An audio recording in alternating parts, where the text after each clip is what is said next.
Hello, listeners. This is Lee Price. This is Will Ford from Football 365. And you're listening smartly to At the Bridge Pod, a Chelsea FC podcast, although I would describe it as the Chelsea FC podcast. Magical from Eden Hazard. Mata into a trap pass. What about that?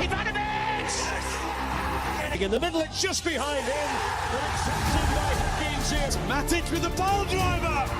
Matic takes the net off. Palmer, João Pedro, it's three, and Chelsea are running away with the FIFA Club World Cup final.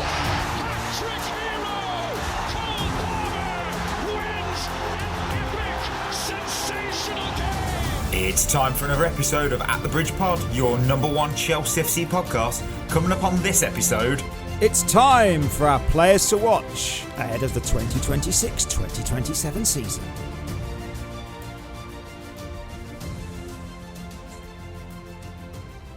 Oh, welcome back everyone to another episode of At the Bridge Pod. I am your host, Mike. I'm joined in a virtual room with Lion. I've got Ollie at the Friday show on a Thursday. And I get to say... the Mikey and Ollie show on a Friday. The Mikey and Ollie show on a Friday. Oi, oi, oi! On a Thursday. On a Thursday, of course. I get to say... Let me say it. No, let me say it. I want to know for the first time in over 4, 5, 6, maybe weeks. What are you looking forward to this weekend? Oh God, I'm the worst person to be asking on this this question on this show when no one else is around. So here's something. I'm actually not in the UK at the moment.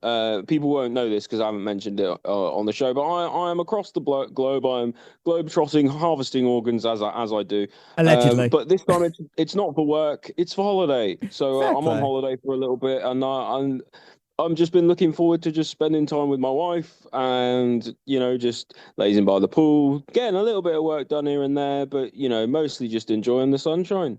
You know what? There might be a listener where you are right now. I keep thinking that wherever I go, there might be a listener here. It's a little sad It's of possible. me. Do you know what? I won't say where I am at the moment because I don't know, privacy. But I did see a guy in a Chelsea shirt here today.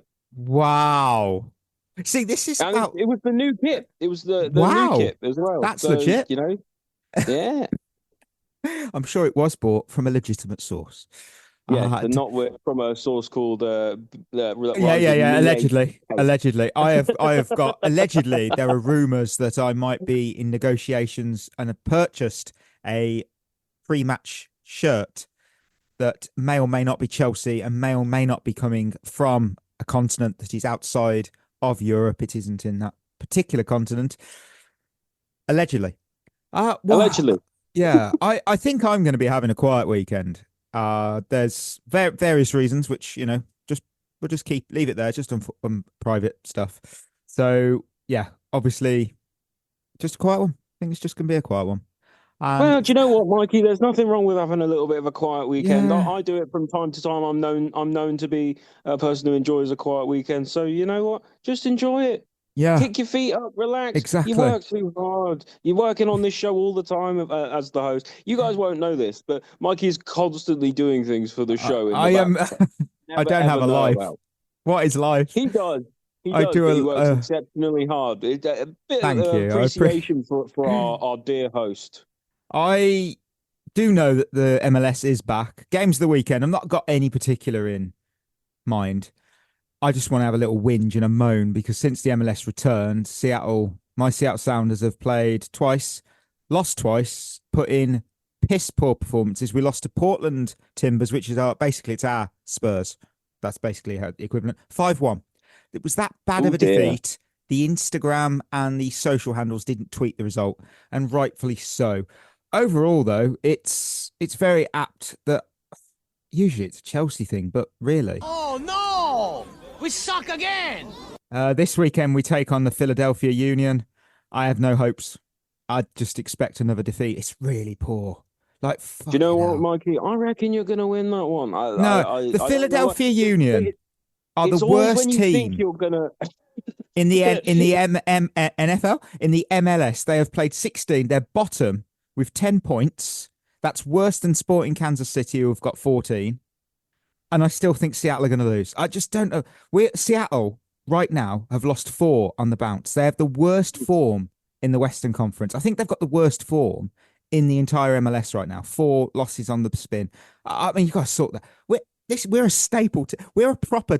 If you put us into the Premier League, we'd be one of the top 6 you would consider for the MLS. We're them. So to be where we are in this form, it's like you've got to sort your shit out. Like, it's really poor. My word. It can't go on like this, Mikey. Can it? I really believe that. Oh, where come is on, it? come on. It can. Oh, hey. there it is. Shevva shout-outs. I have got Dougie Big D. Fuck's sake. What is it with absolute? Oh, what is it? My word. Dougie Big D might be a relation to Barry McCockiner. So we don't know. We truly do not know. And Huge Jong. Anyway, has said, listening to the pod, bored on my night shift. I added up births ratings. Ollie finished with 46. Mikey edges it at 46.5. But Chris is the winner with 55. Look, he set me up there. I've got excited too early, and I found out I got blown out by Chris. What can I say?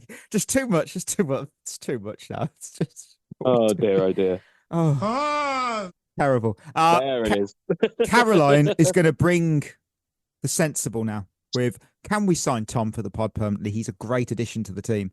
Hey, I'm not saying he won't be turn that loan into a permanent. I've really been grateful of Tom, actually, because he's been absolutely a legend when he's given up his time to participate. Even though he wants to do it, it's still, to me, I'm always grateful. I'm grateful when yourself, Ollie, Chris, and Berth, because you're still giving up your time. We don't do this for money, and I really do appreciate when anyone does, and you listening, I appreciate that as well. It's true. So yeah, Tom will be back on in a future episode or two. We'll get Tom back on. He'll definitely. Like Tom is a part of our extended family, and if certainly a best friend of the show. We'll put out a PR brief. There you go. We'll end it with Alec, who said, I understand that everyone on the pod were happy Argentina lost.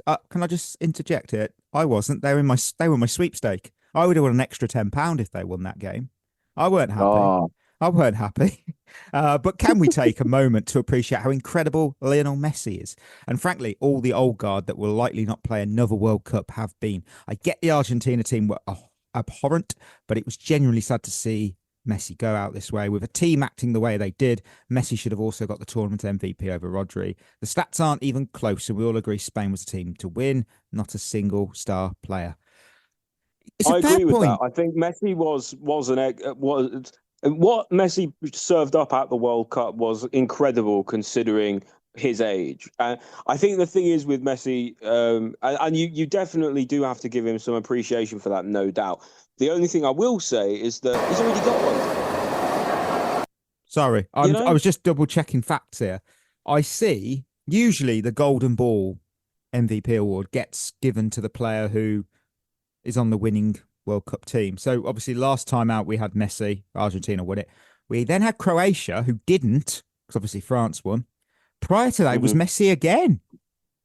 Messi got it in 2014. And then Diego Forlan. It's Zidane in 06, which is ironic considering. Of course, Forlan got it in 2010.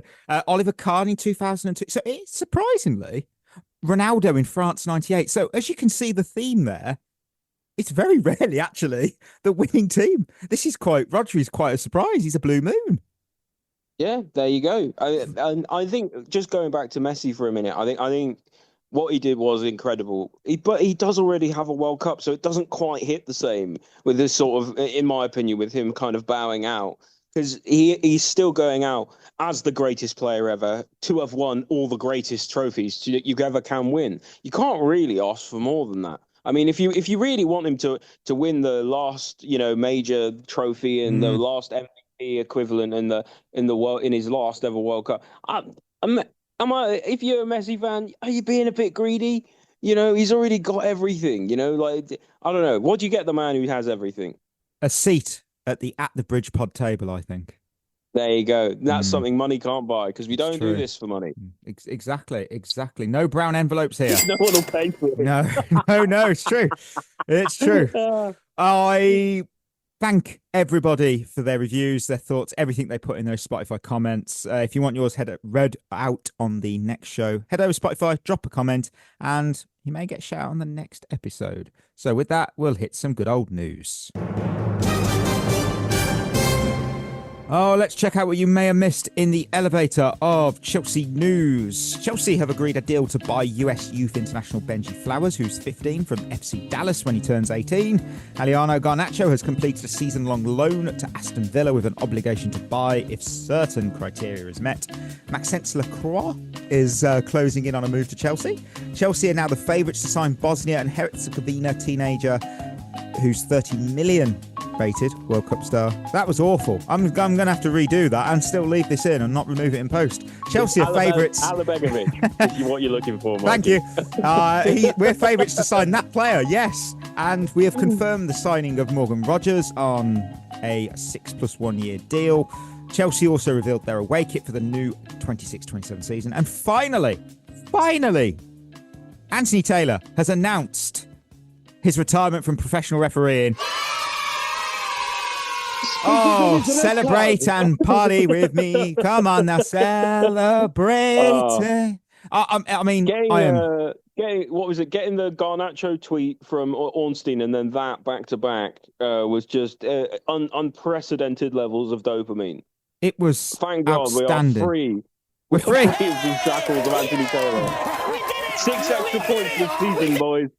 Can I just say, I'm actually going to bring the mood down seriously, because I was actually blown away by an article this week. I had a read of it by Graham Scott on The Athletic, and I'm going to quote just an extract from it. Anthony Taylor's retirement from referee sparked an outpouring gratitude and respect from colleagues, but this was overwhelmed by widespread derision from some football supporters. Yep. This reaction to one of England's best referees ending his career says a lot about how delusional fans can be towards officials. Now, look, I'm going to bring that quote out and say, when I think of Anthony Taylor, I don't think about him being one of England's best referees. I think about some of the biggest decisions that went against Chelsea in huge games. Now, I'm a Chelsea fan, so I'm going to have a Chelsea biased view. Yes, naturally, Chelsea fans and Anthony Taylor do not mix. Now, am I going to come with conspiracy, propaganda? No, I'm going to just say moments that stood out for me when it came to that particular referee and our games. Harry Maguire kicking out at Michy Batshuayi. My word, how was that not a red card? Alexis Sanchez's handball in the FA Cup final that led to an Arsenal goal. God. And who could forget the infamous Paulo Gazzaniga challenge on Marcos Alonso? This was a goalkeeper who wiped. They gave that a foul for Spurs. I couldn't believe it. This was a decision that Anthony Taylor said, not for me, and VAR had to step in and award a penalty because of this obvious error. I mean, the worst part was, like you've just said, he ended up getting punished. Alonso got punished, and Tottenham got a free kick. And so, when I think about Chelsea fans celebrating Anthony Taylor's retirement, I don't think that's just delusion. I think it came from years of frustration over decisions in some of the club's biggest matches that were they weren't 50-50 decisions that could have gone either way. They were categorically decisions that should have gone in Chelsea's favour, and they simply were missed. Yeah, I'll be honest. I have no love lost towards Anthony Taylor's retirement. Listen, fair play to him. Enjoy it. Enjoy your retirement. We're all going to enjoy your retirement as well, Anthony. I will be dancing on the grave of your career because I was sick of him. I was sick of seeing the sight of him. I was sick of hearing his name. I was sick of just basically having anything to do with him whatsoever. And to be honest, I think it's an important thing. It's like talking seriously for a minute. Yeah. I think it is an important thing to break up the boys' club at the PGMOL, and he was a big part of that. You know, there are a lot of referees who, because they're all mates, you know, like they don't necessarily want to get, they won't want to criticize each other, don't want to push each other to VAR, things like that. We've heard this from Mike Dean and Mark Clattenburg and all sorts of high-profile referees. So, for me, the fact that he is moving on, he is moving out of this stage of his career, and hopefully we're going to get someone new in who's not part of that established boys' club, who actually is going to be able to referee games more objectively. Is really important for the league. Yeah. I will bring in another story Maxence Lacroix. Going to have to get used to saying that. And I really will have to get used to saying that because 3 minutes ago, sorry, I apologise. I didn't do it. Should have.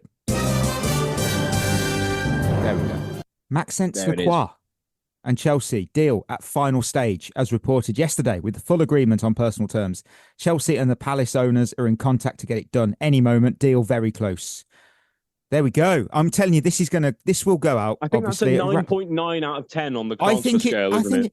I think it's close. I think it's pretty close. Look, at the end of the day, we know this pod will go out just before 9 o'clock UK time, and this deal will get here we go right after. So we're going to just treat this as a here we go temporarily. I think that's a good signing. I think, he's a veteran of the Premier League, a experienced defender from the Premier League. I'm a happy boy. He's over 25. Again, I'm really happy. I think this is a great deal. Even for 50 odd million. I mean, Van Hecker went for pretty much a similar fee. I'm a happy boy. He's better than Van Hecker, isn't he? I suppose. Not say so? I don't have enough sample size in front of me to make a decision because I didn't watch a lot of either player last season. Naturally, I didn't. They're different kinds of defenders. To be fair, Van Hecker, I'm not going to get myself locked in here. It's good. It's good to see that the club actually are changing their transfer policy. I'm a happy boy. I'm really happy, and I'm happy about the signing. Always good. I also. Do I think it's a needle-moving signing? Yeah, I think that remains to be seen. I think we'll find out. For me, probably not. But I think French international, Xabi Alonso being backed. He's an experienced Premier League player. Obviously, has won stuff with Palace. We could do a lot worse. And so and of course, he provides that vital balance as that kind of more aggressive, willing to step out centre back. That Wesley Fofana used to be before he turned into a dickhead. Yeah, that's a very fair point. So it will hopefully provide a good yin to Colwell's yang. Yeah, and it's not a Chelsea related story, but I wanted to bring it up because it was some really sad news this week. We lost Kevin Keegan, who an absolute Premier League legend. I mean, a man who. His iconic this is a man who won the Ballon d'Or. But not only did he win a Ballon d'Or, he's just a great guy. Like, he's such a gentleman, such a great, charismatic individual who also built one of the most incredible Premier League teams in Newcastle. And they unfortunately didn't win a title, but a back-to-back Ballon d'Or winner. And he's just a great guy. And I've got to say, we all know Richard Keys for obvious reasons.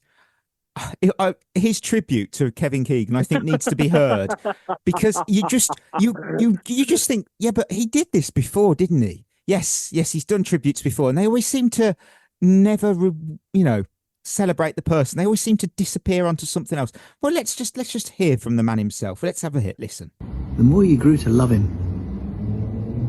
what a player, what a character. I refer you back to my previous comments, straight as they come. What a contrast to Gianni Infantino. Ruthless.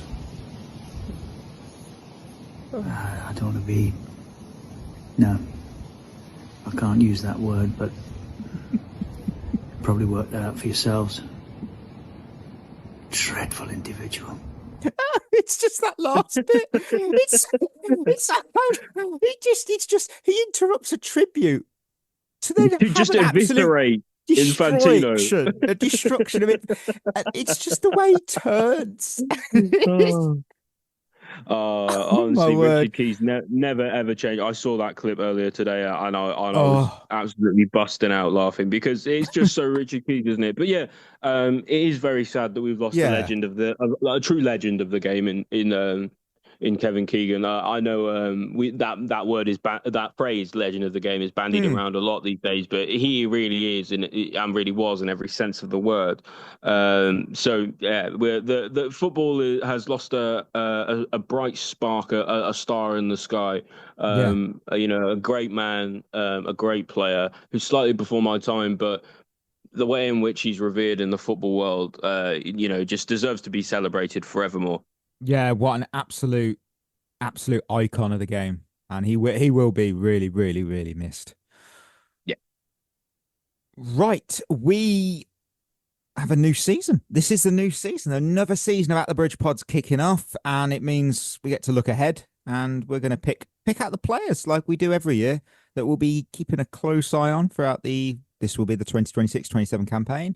I've chosen 3 players. I don't expect everyone when we were going to gather together to pick 3, but I hope we found at least 2. So fair play. Now, obviously, they're all going to have different reasons. Could be we're just really excited to watch them this season. Maybe it's a particular youth player we think they could break through, or easy and on my behalf lazy and going with a new signing, or maybe we just think this player is going to have a huge impact. So that's it. We're going to go through who players that we're going to watch, what we're expecting from, who could emerge as a defining figure. So let's just park the chatter. Let's just get into it. So I've been lazy, and I have gone Marco Palestra. I've also gone with Marco Palestra as one of mine because we're just lazy, aren't we? Absolute I pair don't of think lazy. so. No, I don't think so. It is easy to pick a new signing, but I think he is probably one of the players who symbolises the biggest sort of question mark in terms of like what Chelsea fans could like have heard of. A lot of people haven't seen him play. I've not watched a minute of him, Mikey, to be honest with you. But you're hearing good things. You're hearing Serie A defender of the season, young talent, can play as a wing back. He's going to fit Alonso's system well. So I am excited to see him because I'm really interested to know how he plays. What's he like? Is he aggressive? Is he more of a defensive player? How good is he on the ball? Like that. I just don't really know anything about him, and maybe that's on me. But for me, I'm just really excited to see a player who's won an accolade like Serie A defender of the season at such a young age, which isn't easy to do in Serie A. A lot of players come into that league a lot older and do well. It's quite rare for a player as young as him to do as well as he has done. So I don't know. For me, I don't think it's lazy. I think it's excitement. Yeah, I think he is a brand new right wing back. That's in many ways a signing that feels like it has been made with Alonso's system written over it. And there's a reason Alonso wanted him in this squad. He feels like, to me, Chelsea's version of the Jeremy Frimpong profile that Alonso had at Leverkusen. It's a player who can absolutely dominate that right-sided wing-back role, providing that width, the energy, the attacking output, and just being a threat high up on the pitch. And of course, then, let me be fair, the excitement's going to come with a huge question mark. How does the Serie A Defender of the Year adapt to the Premier League? And we asked this in the Scout Report episode because that step up is massive. The pace of the Premier League versus Serie A it's quicker. The physical demands are higher. The games just come relentlessly. We all know Christmas. We know how absolutely chocker Christmas can be. But that's, for me, that's what makes him such an exciting player to watch. Because he's expected to contribute at both ends of this pitch every single week. Now, does he become another Chelsea wing-back who defines an era? Or does he need time to adapt? For me, I think with everything considered, he could be one of the most fascinating players of the 26-27 season because the potential he has is huge. And it's that attacking output that I am so excited for. Because if he's anything like a man we've already mentioned on this show who played on the other side of the pitch, Marcos Alonso, my word. I don't even know what I'm going to expect. That's am I going to see 6-7 goals this season? Am I going to see 6-7 assists, 10 assists, 15? I have no idea, but I can't wait.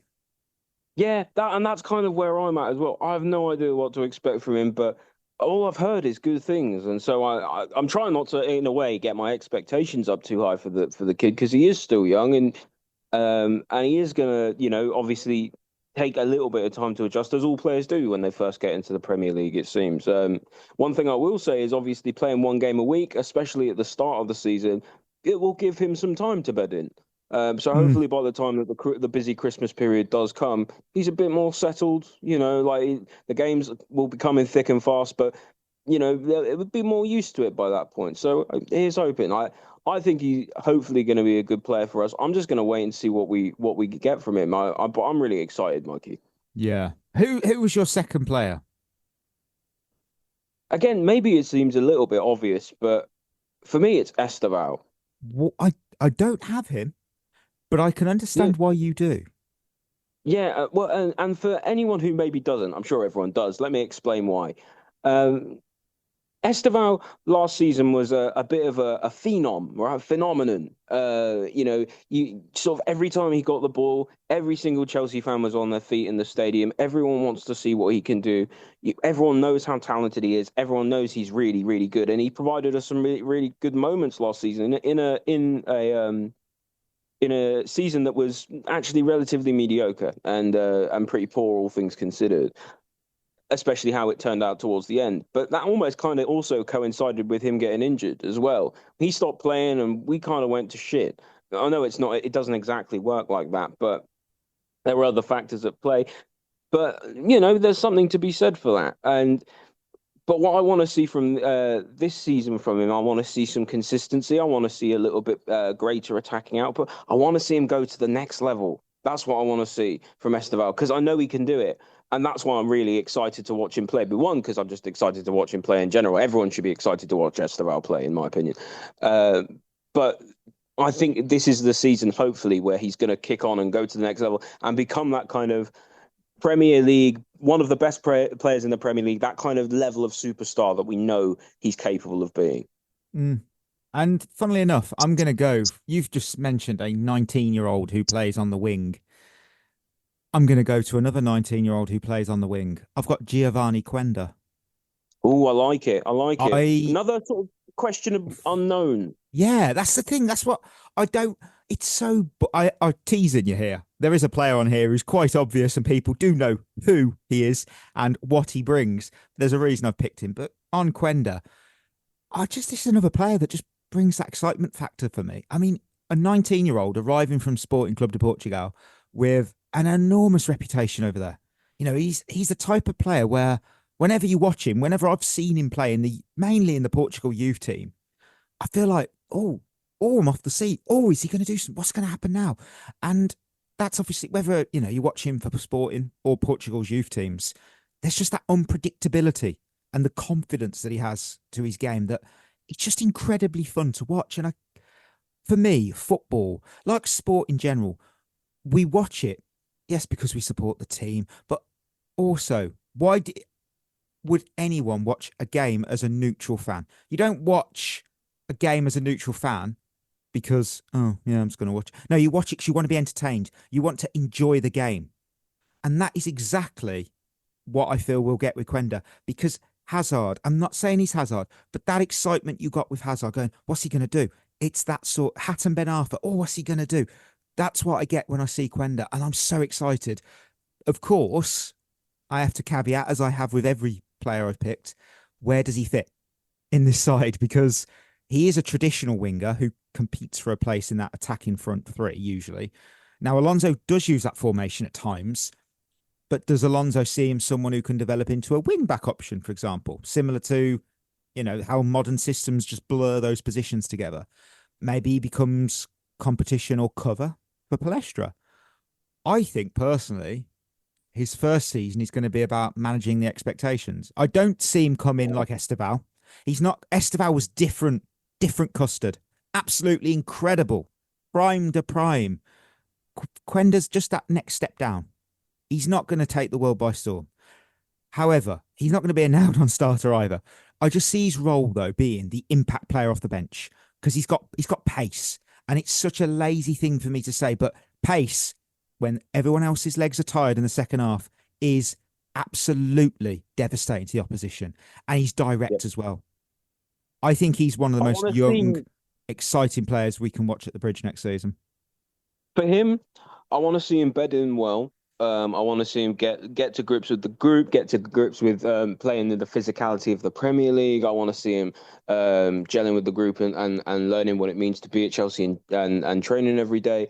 But I also want to see him play with some confidence.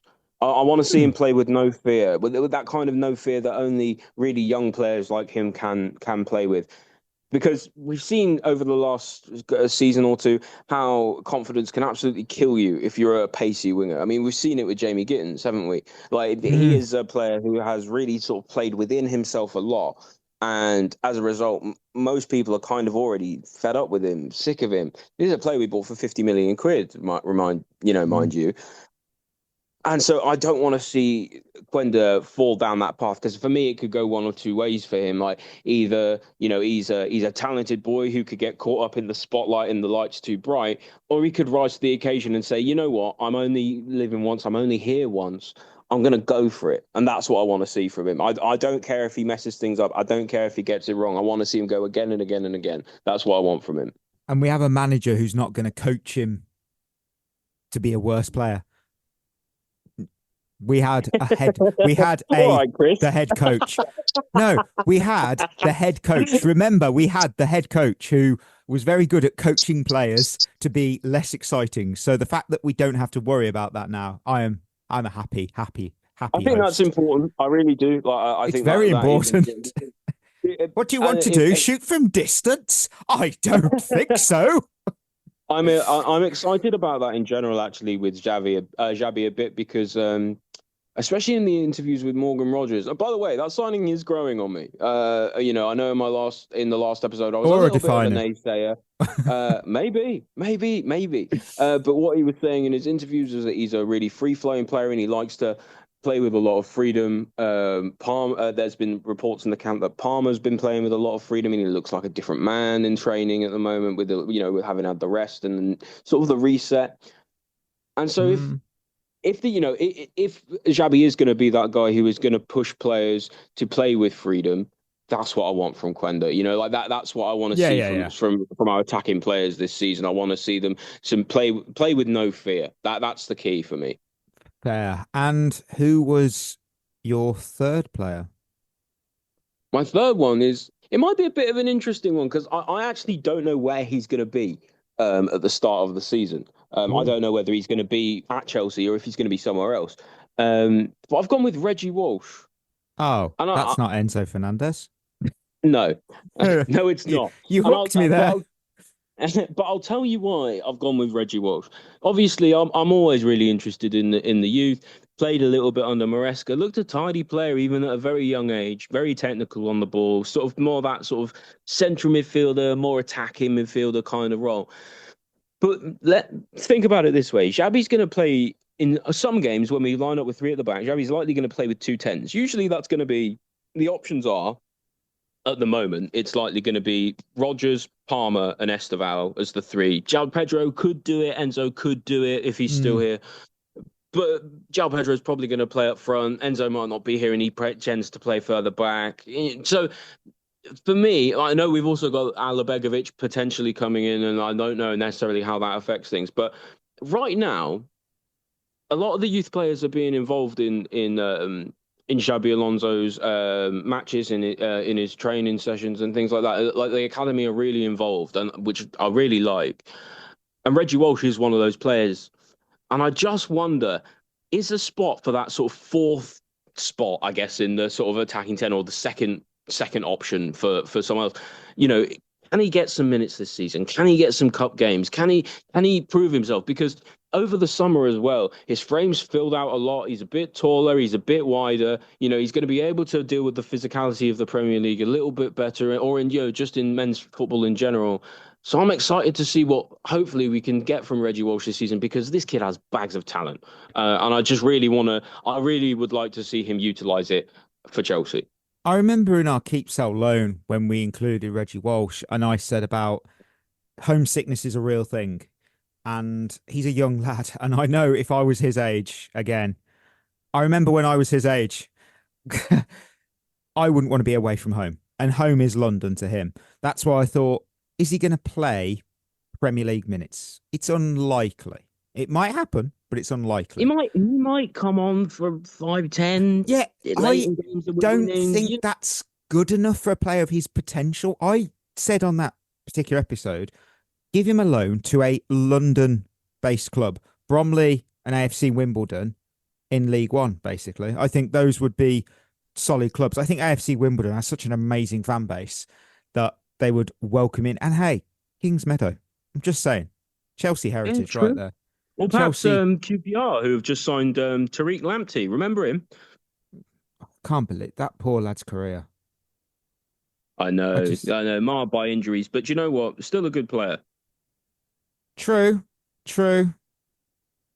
But anyway, back to Walsh. For me, going on for what you said, Mikey, about homesickness, I actually do agree with you, especially at a young age. I think it's important to nurture that kind of talent. You know, like you said, he's very young. And sometimes we forget how young these players are. You know, a lot of them are really children, and some of them are literally children. Also, before someone does point out, go on.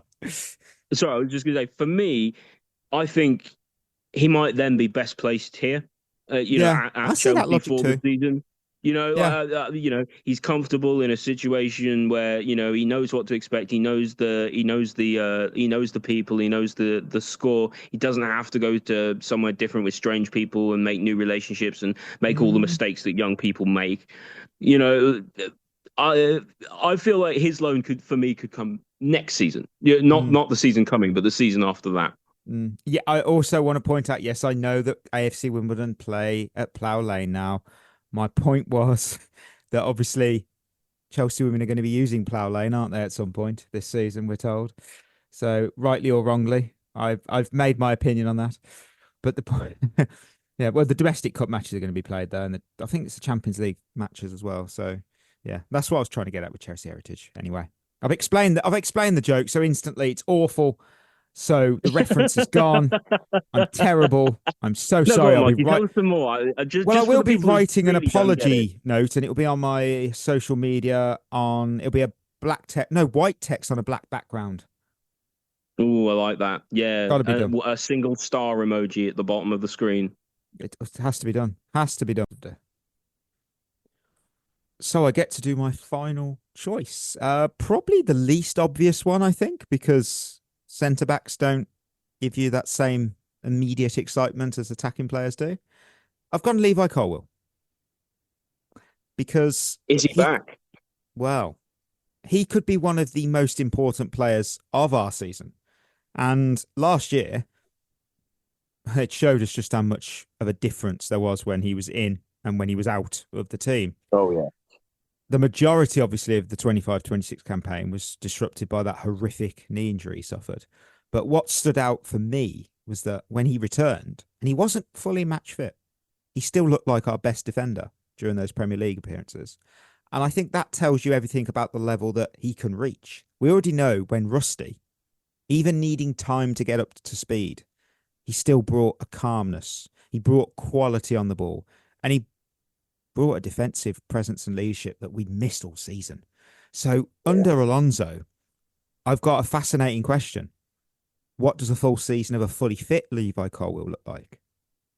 Well, I hope it looks like more defensive solidity. I hope it looks like more, fewer changes in the back line, because that marred our season last season with injuries and things like that. It made it so like we, most of the time, because we had injuries and then whoever came in wasn't really good enough, so oftentimes players were chopping and changing a lot. Yeah. And no one could really get any momentum in the back line. And it's just the complete opposite of what you want in a defensively solid and stable season.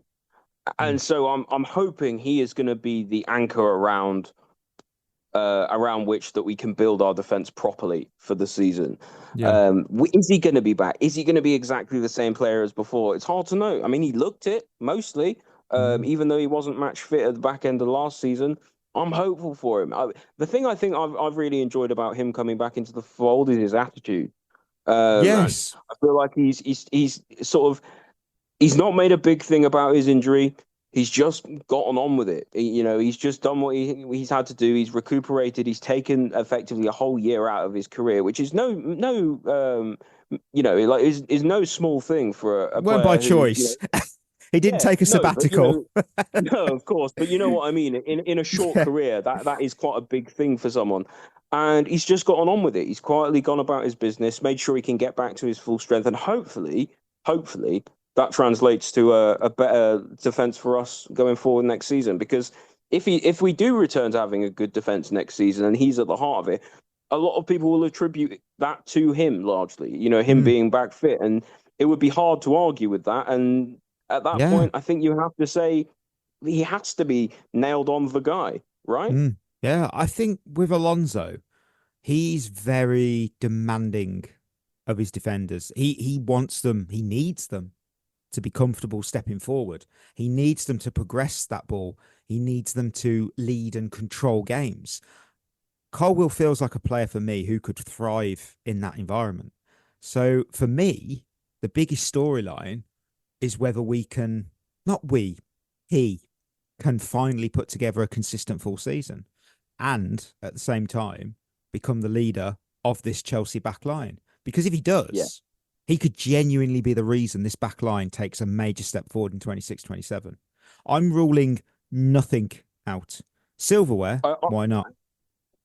Who knows? Maybe. Do you know what? I think a fully fit Colwill throughout the entire season, a fully fit, confident, informed Colwill is the difference between, I don't know, probably earns you an extra 15 points in a season.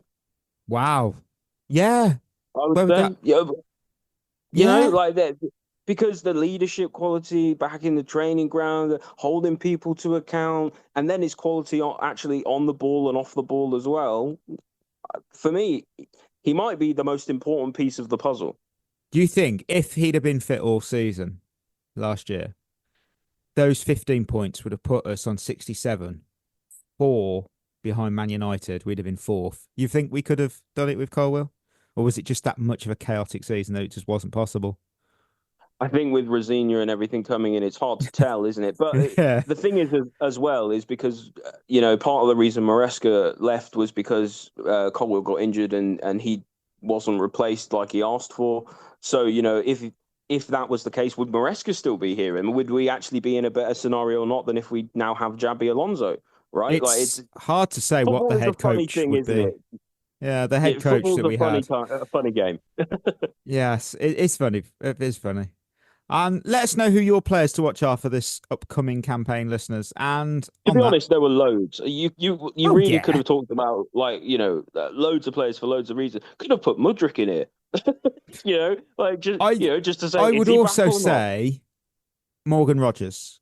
He weren't on my list. I can't say I'm not excited to watch him play. I want to see where he fits. Is he going to be in the dual 10? Is Palmer and him going to be an absolute duo? Are they going to be the number 10 edition of Shearer and Sutton? I don't know. That's great. I like not knowing. And the thing is, I love being excited for the season. And I genuinely have excitement. And you could say, yes, but after last season, I know, but it feels so different. We've got a manager. We have a manager. We have signed players that are Premier League proven. This is big. This is exciting. It does feel like things are moving in the right direction. I'm a little guarded and cautious about that because I think we've seen this before. I've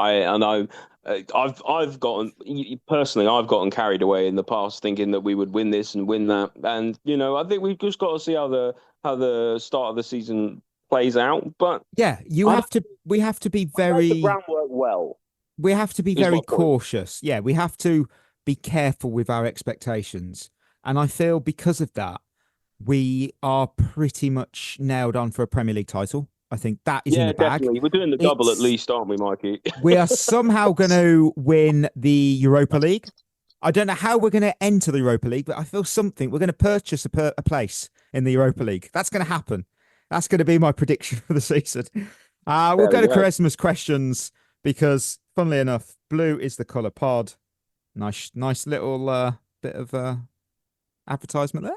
As said, actually, players to watch for them this season is Manzambi at Villa, Vuskovic at Brighton, and Garnacho at Villa.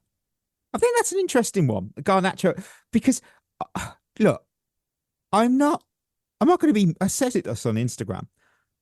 I want him to do well there because if he does well, we get paid. We get paid as a club. We get paid as a podcast. We're like, yes, we get all the 45 million, but we get paid as a club. So it's successful for him and us.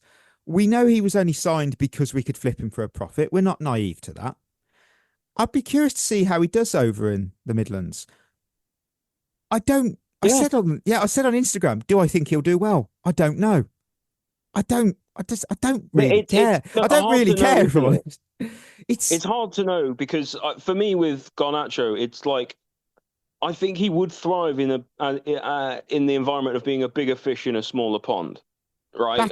Yes, at a club like Villa, where he can be the maverick, he can be the guy. I think that is a potential real benefit for him and the way he likes to play. I think his attitude issues have been overblown a fair bit. I think we didn't really see much of that, if any of that at all, the year he was here at Chelsea.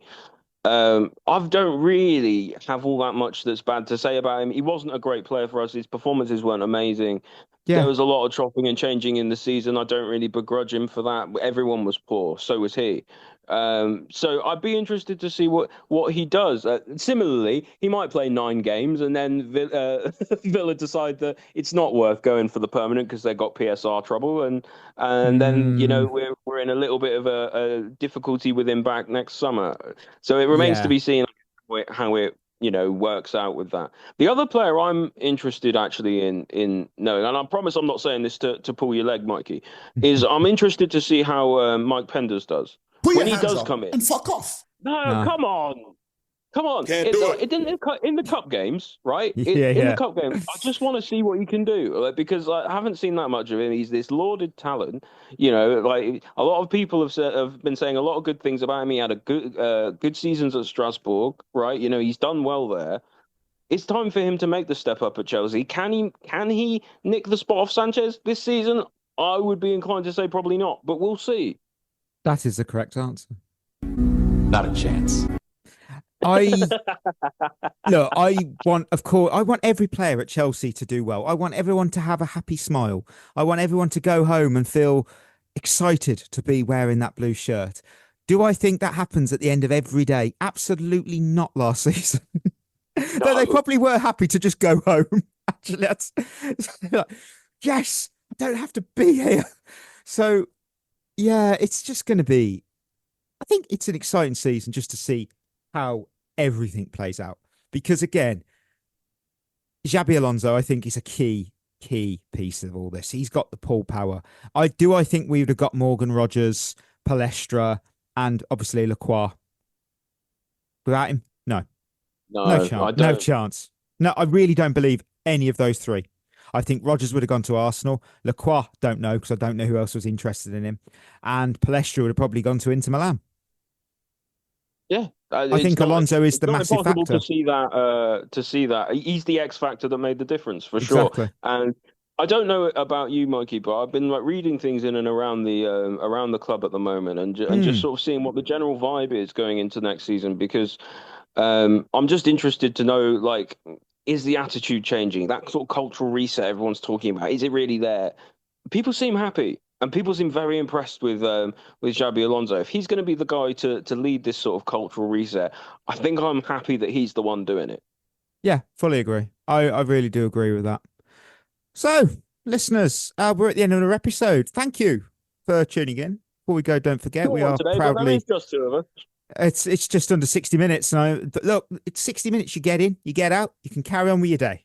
Look at that. There you go. But there's that one person we now know. We've probably just let them down on their night shift, so we apologise for that. How about you go back and listen to us again? Yeah, why don't you go back? Listen to an episode of us from 2 or 3 years ago and see how that went. Exactly. Yeah, that's true. That's fair. Right. It'll be fun. We are, of course, proudly partnered with Head in the Game, a mental health charity using football, sport, wellbeing and community. You can find out more at headinggame.co.uk. Treat yourself well. Look after each other. Just be a good person. We'll be back on Monday, and it is lingering questions time. And there's a few. I tell you what, I found it quite easy to make my 3 this year, which I didn't think. For someone who's just pulled up all the positivity trees, I've brought a lot of negativity logs for Monday. But we'll wait till Monday. Put a pin in that. So until Monday. Well, just a little teaser for them. Yeah, I like that. Of course. Till then, that'll be us signing off. You've been listening to At The Bridge Pod, a Chelsea FC podcast. Follow us on Twitter and Instagram by searching for At The Bridge Pod. And if you're listening on Apple or Spotify, leaving us a review is always appreciated.